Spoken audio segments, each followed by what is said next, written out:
Good morning. Welcome to the Collective Experience. I think it's just pertinent to start out this entire time by just telling you that I'm not a good fisherman. And you may not understand the context behind that, but I'm horrible at fishing. I'm not patient. I have no skill, no ability. I don't know where to go fishing. I don't know where the best places to fish. I don't really. I know how to put a worm on a hook, but beyond that, like I don't know what lures are best for certain kinds of fishes or certain kinds of opportunities. I'm not good at I'm horrible to go fishing with because the whole time I'm just wishing that I was somewhere else, which is horrific to say to those of you who love fishing. I respect the skill and ability that it takes. I just need you to know that I don't have it. And the reason I'm telling you this is because I kind of think that understanding basic fishing knowledge or fishing information kind of helps in part of this passage in kind of the word picture that it gives. And I'm not really proud of how bad I am at fishing. I'm not really proud of how impatient I am and all that, because I know that like so many people I know, like it brings tons of like joy and like fun, and they do it. They get up early and go do it all kinds of times. And so like I'd love to kind of know right now in the chat how many of you are fishing type people that you're like, man, I'm in. Like I am loving the sport, the act, the opportunity to fish. I'd also love to know if you happen to be a little bit more like me, who struggle with it and not necessarily not hating the fact that fishing exists, but just really struggle with it and being good at it and everything that comes with it. So I'd love to kind of know where you are on, and also love to know the last time that you went fishing and did you catch anything. So kind of like to know how you feel about fishing, and don't shame any. No, there's no fishing shaming that's happening today. But also to know the last time you went fishing and how it went for you. So as we read some of these verses in James, because we've been in James and we've kind of skipped around a little bit, but today when we read, we're going to start reading in James chapter 1, verses 12, 13, 14, and 15. And it begins reading in verse 12, and it says this. It says, "Blessed is the man who remains steadfast under trial." Now remember, we talked several weeks ago about that steadfast, that there's this patient endurance, that there is this unswerving ability as these trials come. So, blessed is the man who remains steadfast. Like, I like the word remains there. So, not necessarily just the person that becomes steadfast or the person who looks to be steadfast, but blessed is the man, blessed is those that who remain steadfast. I like that in my life, the idea of remaining steadfast, to not having to always get back in the cycle like I do so many times. I love the thought of looking past these trials and temptations that we have in our life and looking toward the goal, like the incredible part of what it looks like, because it talked about earlier in verse 1 that even through these trials and temptations we have the ability to become more like Christ. That even though that we don't love going through what we're going through now, that there can be joy in the fact that we can look and evaluate this trial, look past it to see how it's going to allow us to become more like Christ, as hard as that may be in certain situations, that we know that we can look to see that. And so to know that there's this opportunity in my life to not only become, but to remain steadfast under trial. For when he has stood the test, he will receive the crown of life. This idea that there is this future reward, that even in this trial, even as we look and evaluate it and look past it, that there is this idea to become whole, to not be divided, that there is this idea to become more like Christ. That whoever withstands the test will receive the crown of life, will receive this future reward which God has promised to those who love him, to promise to those who have connected their lives to him. And then it gets into verse 13. Let no one say when he is tempted, I am being tempted by God. For God cannot be tempted with evil, and he himself tempts no one. James is trying to make sure that everybody understands the perspective here, and this perspective is this. Do you need to remain steadfast under trials? Yes. Is there a future reward when we're able to do that? Yes. Is God the one that, if temptation is a trial, is God the one that is tempting you? No. You wonder how many times did he possibly hear the excuse in some of these Jewish people that were in these churches, that it's expanding all over, that the ways that they're struggling, that, man, God is tempting me. You wonder, like, how many times has he heard this to where he is now saying, look, I just need to make sure everybody understands you need to remain steadfast when you're under trial, that there is this future reward. And let me just make sure that everyone knows that if temptation is luring, is enticing you, if there's some kind of temptation that's happening, you need to understand that it's not God that is tempting you, and that God himself cannot be tempted with evil.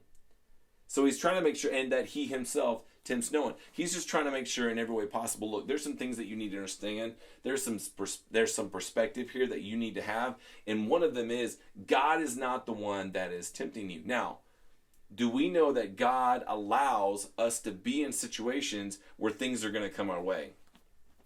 100%. God is aware, even though God is not the one that tempts us, God is aware that these things are going to occur. But he's just trying to make sure that they understand the perspective. And then it goes into this. Then it says this. Look, God's not the one who's tempting you. But I'm about to tell you this. But each person is tempted when he is lured and enticed by his own desire. Then desire, when it has conceived, gives birth to sin. And sin, when it is fully grown, brings forth death. So let's go back to verse 14. He's making sure that you know God is not the one that tempts you. We're still supposed to remain steadfast under trial. There's this future reward that comes to those that do stay steadfast. But each person is tempted when he is lured and enticed by his own desire. There is this idea that you can be drawn away. That you can be drawn away and lured and enticed away. Lured and enticed away from being steadfast. From having this patient endurance that doesn't allow you to swerve. Now, I believe that drawing away can happen a couple different ways. It can be happening by things that, like when temptation does arrive, that it's happening because you have put yourself in a position. You have proactively put yourself in a position to be tempted. That something has happened that you have decided, I am going to make a decision that is going to put me in a place, that is going to put me in an opportunity to be tempted, to be lured and enticed away. At other times, that luring and that enticing, that drawing away can happen because we have found ourselves in a position where we are being tempted. So sometimes it's because we proactively make decisions. Sometimes it's because we have found ourselves to be in a place. Well, whatever the situation is, each person is tempted when he is lured and enticed away. So here's the deal with fishing.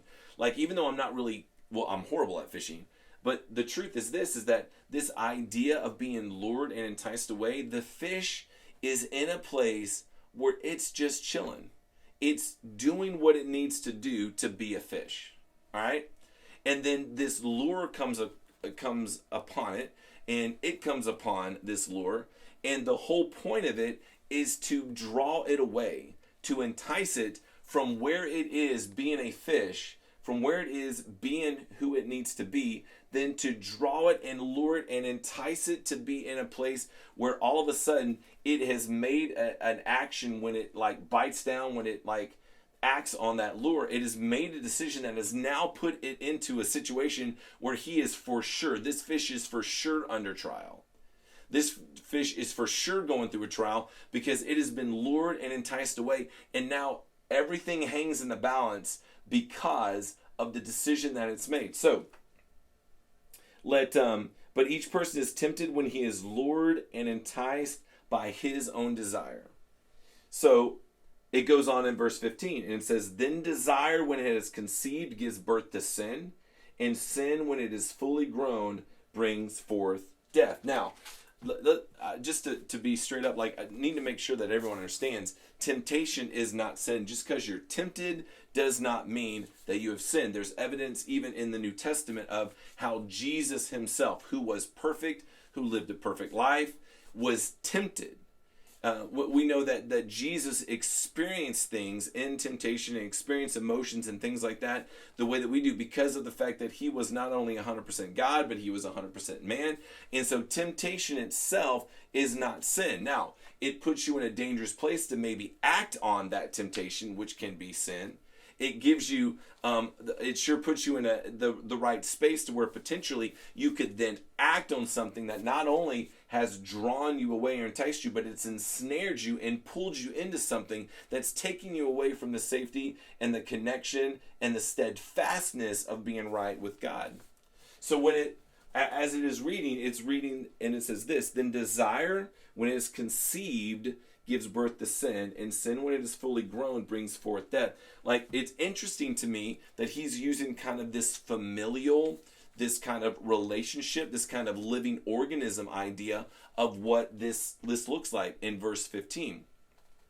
That desire leads to sin, and sin leads to death. Now, what's interesting to me about this part of the passage is that in verse 15, it is like this exact opposite view of what occurred in verses 3 through 4. So it's like we're getting the counterfeit view of what this could look like and the genuine view of what it looks like. Because in verses 3 through 4, it says this.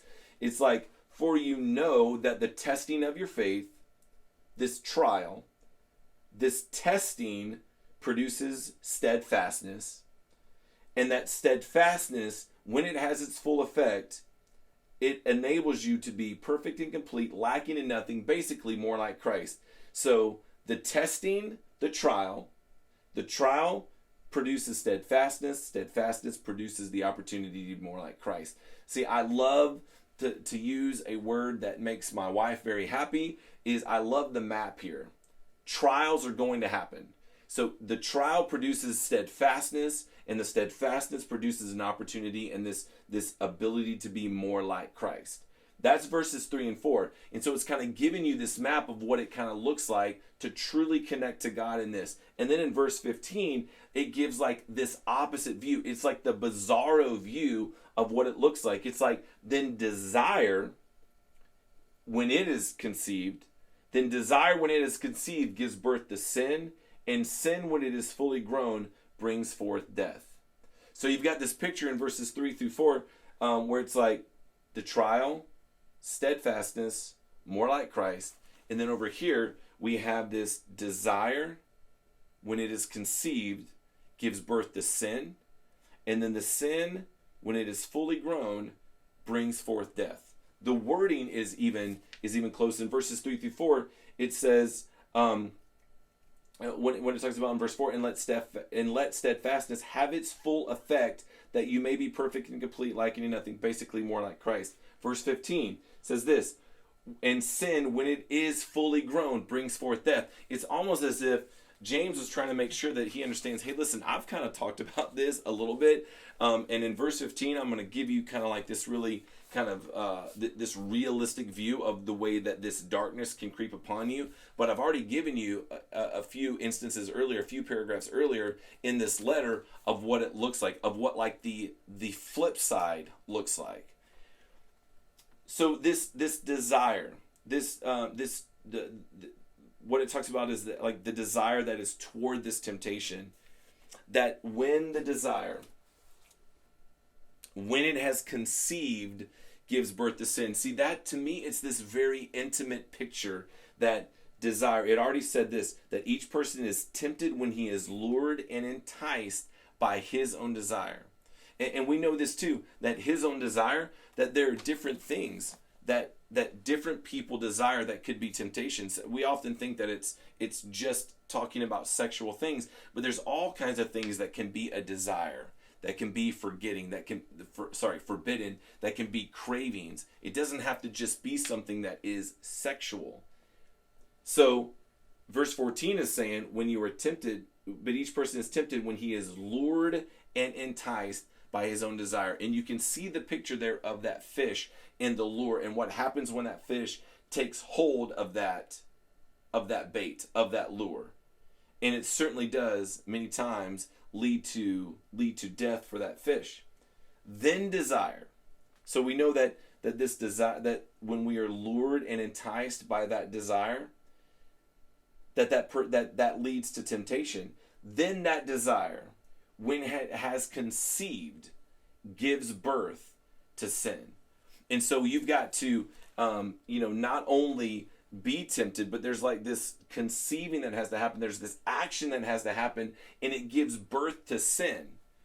So temptation on its own is not sin, but when it comes to its full effect, when it conceives, it gives birth to sin. Now, sin is one of these words that is difficult in some ways, because what does it really mean? We use it almost as much as we, like, let's just say that, like prayer even at times. Sometimes we can lose the importance and the intimacy of prayer because we just use pray about anything. Or we can use prayer so much. But sin is one of those words where it's like, well, of course, the church needs to talk about sin and all that kind of stuff.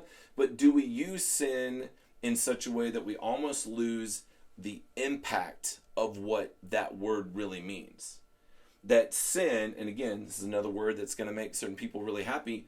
Sin is just, it's like God's design and our reality. It's like when there is a gap, when there is a void in between that, between the way that we were designed to be and then our reality of what is happening, that gap there kind of represents what sin is, that there is this void in between what God desires for us when I make an action that is sin, and then what I'm actually doing.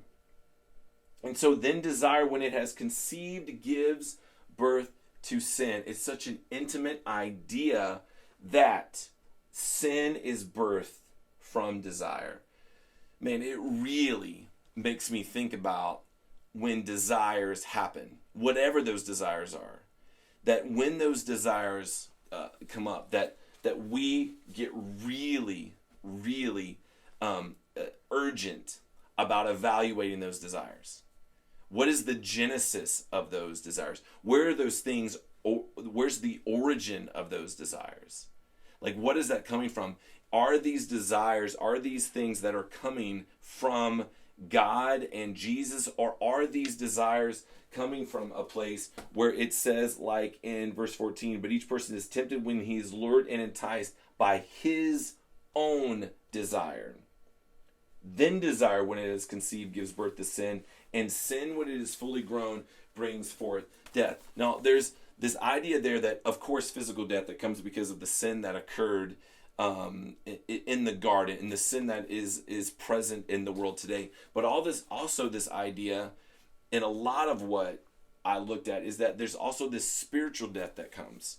That desire, when it leads to sin, when it leads to us really not having a foundation. Like verses 3-4, it talks about this steadfastness, and that the trial leads to steadfastness, which is kind of like having this unswerving ability because of the foundation that you're on, and that leads to you becoming like Christ. That the desire, when it leads to sin, it's like if there is truly a void there and a gap there, that we are lacking the foundation that we desire. And it's this direct opposition to what was happening in verses 3-4, and that sin leads to death, and it leads to darkness, and it leads to physical, but it also leads to this spiritual idea that things that were to be alive are not able to carry the function of life because of the sin that has occurred. So as we think about this, man, I just really want to read this to you one more time, because this, to me, this is harder for me, because this is such a kind of an intimate, personal view of all of our lives. Blessed is the man who remains steadfast under trial. For when he has stood the test, he will receive the crown of life, this future reward which God has promised to those who love him. Let no one say when he is tempted, I am being tempted by God, for God cannot be tempted with evil, and he himself tempts no one. But each person is tempted when he is lured and enticed by his own desire. Then desire, when it is conceived, gives birth to sin, and sin, when it is fully grown, brings forth death. The perspective of these verses, it's like James is trying to make sure that everyone knows this. Look, this steadfastness idea is not just something I mentioned once at the beginning of my letter. It's very important. This unswerving idea of having this foundation to where you will not swerve, like you will stay patiently endured and focused, and that even in this trial you can evaluate and then look past, knowing that even this thing will enable you to be in full effect, to become more like Christ, to be whole, to not be divided. And then as he continues to then make sure that they understand that this temptation, that it is a trial, that first off, God is not the one that is tempting you, that there are things that begin to happen and we are enticed and lured by our own desire. It gives them hopefully an opportunity as they were hearing this letter to then evaluate, hey, what is he talking about? What is this thing that could potentially lure and entice me away and bait me away from being steadfastly grounded in my foundation, to not unswerve? It's like, did the people that were reading this letter in these churches begin to take this and to understand that James is giving them this incredible gift to then evaluate what is the thing that, like a fish that gets distracted and bites onto that lure, what is the thing that could potentially take of my desire and then put me in a position to be tempted, and then to act on that temptation, and then put me in a position to see that temptation, that desire, then turn to sin, and then to see that sin lead to a lack of life in my existence. So as James is doing this, he is speaking to real people. He's speaking primarily to Jews that had been like scattered all over because of persecution and because of other reasons. He's talking specifically to them and letting them know that, look, these are some things I need to make sure that I am really focusing on for you. But just because James was speaking specifically to real people, back to that point, it still speaks to us today as we look at that and go, okay, if there's this future reward that is out there, this crown of life that is out there, if we have the ability to be steadfast, to be unswerving, and to patiently endure any trial, any temptation, knowing that we get a chance to evaluate that and to look past and look through the trial to an opportunity to have joy because we are becoming more like Christ, then we need to understand that many of us are going to look at or have temptations that are in our life. That is going to be some of the trials that are in our life, is this temptation. You need to know that God is not the one that tempts you, but that our own desires can be dangerous.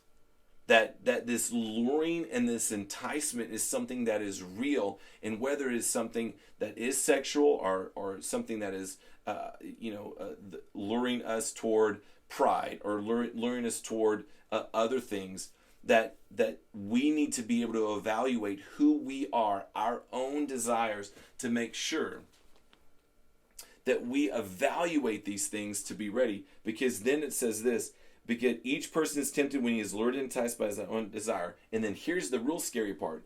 Then desire, the thing that entices and can lure us. Then desire, when it has conceived, gives birth to sin. And sin, when it is fully grown, brings forth death. Man, that whole sequence can make me very nervous as I evaluate things in my life, as I evaluate who I am, as I evaluate even the way that I evaluate. As I think about the desires that I have, are these desires, or any desires that are in my life, are they things that help me to focus and to stay steadfast? Are they things that, as I work through these trials and temptations, that lead to my steadfastness, knowing that steadfastness leads to me becoming more like Christ, like in verses 3-4? Or are they things that look more like verse 15? That it's like, man, this trial, this temptation that I'm going through, is it leading to sin? Is it leading to a gap because the way that I am designed to be in Christ, that there is a gap between that and the present reality that I'm living. And because of that, I am missing out on the opportunity to experience life, that there's spiritual darkness and spiritual death that is occurring. Now, as we think about this in our own lives, I begin to just think about how these verses connect with me as an individual. And I think what I walk away with is this opportunity to think about this. What is it going to take for me to stay steadfast? What is it going to take for me to evaluate anything that comes into my life that is a desire, that I evaluate? What is it going to take to stay steadfast? To make sure that I am not lured and enticed away in such a way that now temptation is bringing, is conceiving sin, and sin is leading to things that completely have a lack of life, that have this spiritual darkness, this spiritual death to it. When what I want is, as these trials exist in my life, that it leads to steadfastness, which leads to me becoming more like Christ. These verses to me are super personal. And it's even harder for me at some point to think about the way that I would articulate this in the chat today. But what I would hope that we can do is we can look at the fact that there is an evaluation that needs to go down. And that is this, is that if steadfastness is going to be something that we are committed to, then we need to make sure that we are able to evaluate the things that are coming in and through our life as we walk through this, to understand that the verse 3 through 4, that is the map that we want to see. Trials to steadfastness to becoming more like Christ.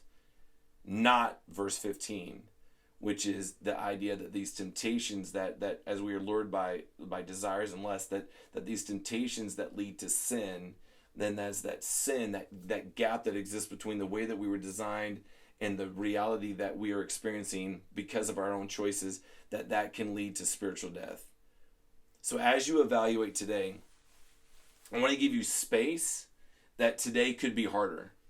I want to give you space that today could be a little bit more of a challenge, because to me this is such a personal, this is not like an overview of just what the church is to be like. This is like something that goes intimate and deep into who I am and the way that I experience life at times.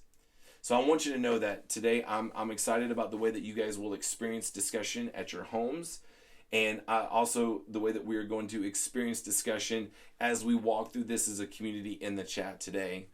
Listen, we've got some information coming up about Easter, and we're going to give you a little bit. We sent out a little bit today in the email, but I also want you to know that we're going to continue to give you information as we look at the authentic way that we're going to experience it together as a community and as a church and as family. So have an incredible day. Have an incredible discussion. Thank you so much for the way that you make our experience better by what you bring to the table. So we will see you next week, and thank you so much.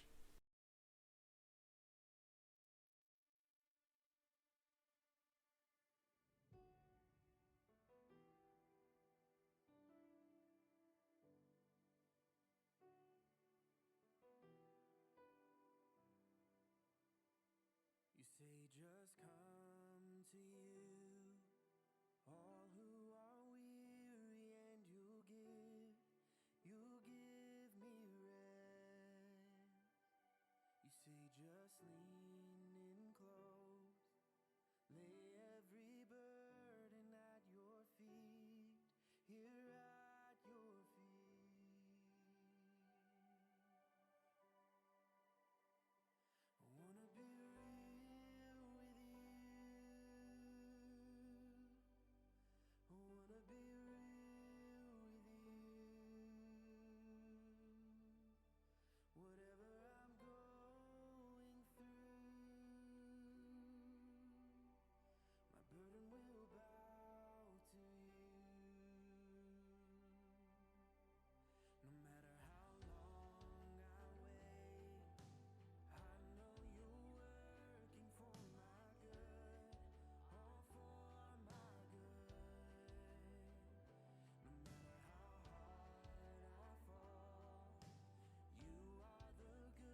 clean.